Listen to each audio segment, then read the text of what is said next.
Honestly, the whole situation right now, I wanted to make the test to the world that I've been clean fighter, that Kovalev is a clean fighter as well. But the most important thing is we are in the clean sport because I really, really believe in the clean sport.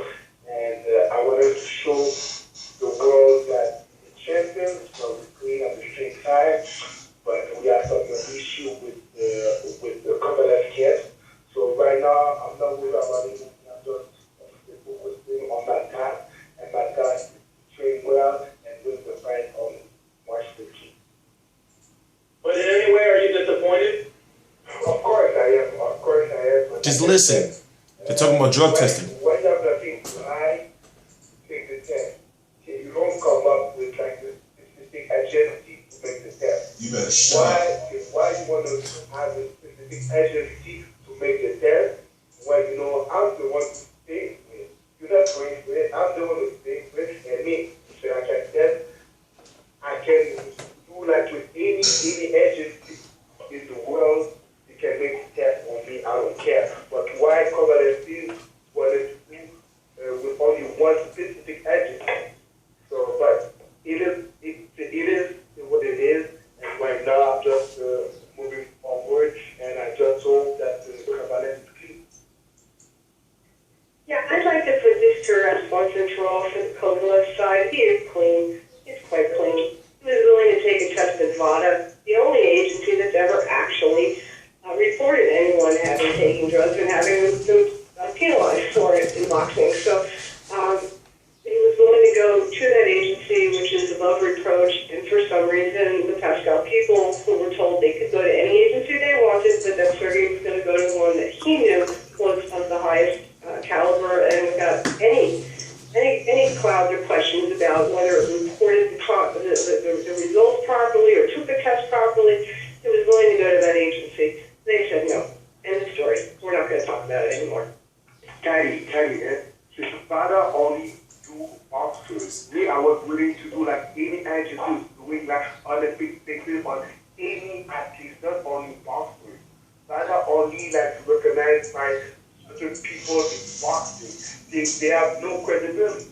They have no credibility, Vada. So, if you didn't get to hear it, or understand the accent of the Haitian accent of Jean Pascal, big drug testing controversy. At the end there, you hear Jean Pascal on the media call that I had the chance to be on.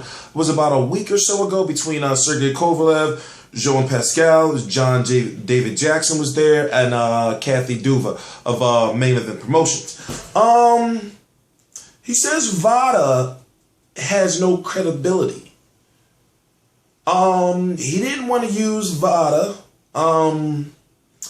Yeah, he said he'll pay for anything, any type of drug testing agency, but then when it came to, you see where I'm going with this, fans? You see where I'm going with this? It's very controversial, and it doesn't help that he has Nemo Haradia in his camp, a man who was banned from every single sport outside of the sport of boxing.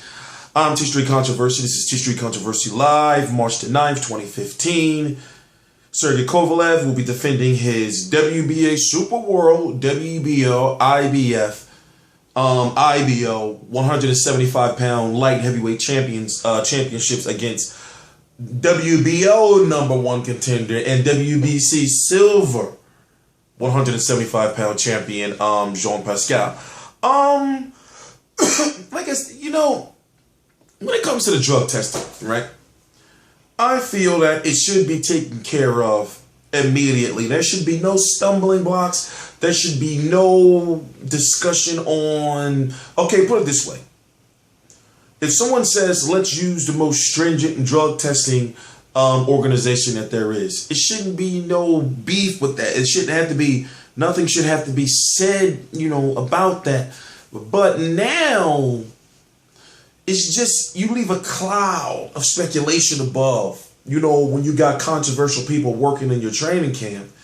And when it comes to drug testing, you say something, you go on air to say something like something along the lines of Vada has no credibility. And it just looks bad. But outside of the boxing standpoint, I was actually there on HBO when Sergey Kovalev defeated Bernard Hopkins. It was a lot of electric in the arena, even though if you were watching the fight, you saw Bernard Hopkins doing the most moving he ever did in his career. But that was a good thing for Sergey Kovalev because we actually seen Kovalev become a fighter, a boxer who had to adjust to a highly mobile opponent. And also, you know, the punch variety. And he was very calm and very patient. You know, for him to go his first 12-round fight, he didn't gas. He fought at a pace level. Even going into the fight, I was at a media day, and he was talking about how fighting a 12-round fight would be comfortable for him. That footage is right down below. Well, basically, the footage is on the channel. Go to my channel, just click the link, you know, right there, T Street Controversy Live. Go down the playlist and you'll see Bernard Hopkins versus Sergey Kovalev full coverage. That was the press conference, weigh-in, media day, and all events basically associated with the event. But overall, to be perfectly honest with you, it was I guess maybe because the first fight I ever covered, you know, live at the event, maybe it was an exciting fight. I was right there, basically ringside. I didn't want to be on HBO, but I was there. And to see Sergey Kovalev do something like that, something that really looks like it's dying in the sport today, you know, become a unified champion and be one fight away after this fight to possibly becoming an undisputed champion. You know, it means a lot, but at the same time, I don't know if it's going to be done. I just don't, you know, for some reason, I just don't see it. And also, you know, I don't know who's the underdog in this fight, but Jean Pascal is a very experienced boxer. He's never been stopped before. He has been hurt on numerous occasions against Chad Dawson. And one time he took a hard straight right from Bernard Hopkins. Going into this fight, put it this way. I see Sergey Kovalev getting the hit the most he's ever been hit in any fight he's ever fought, because of the fact that with Roy Jones, and he's been trying some of that stuff that Roy Jones has been teaching him. He tried a lot of it when he fought Lucien Boutte, meaning Jean Pascal. But I see Sergey Kovalev taking the most amount of punches he's ever taken, and at the same time, for some reason, I do feel that Sergey Kovalev has a very strong chance to stop a Jean Pascal maybe on the ropes. But if he stops Jean Pascal, in my opinion, that will be a bigger win, in my opinion, than him beating Bernard Hopkins. And it's crazy because then he'll have Bernard Hopkins and Jean Pascal under his belt. So if he will be able to get up from Farah or anybody like that, I don't know. But most likely he's going to be fighting the winner of Chilemba and I keep forgetting how to pronounce his name. Lepechin. I believe that's how you pronounce his name. That's going to be on the undercard. I don't know if HBO is going to be showing that fight or not.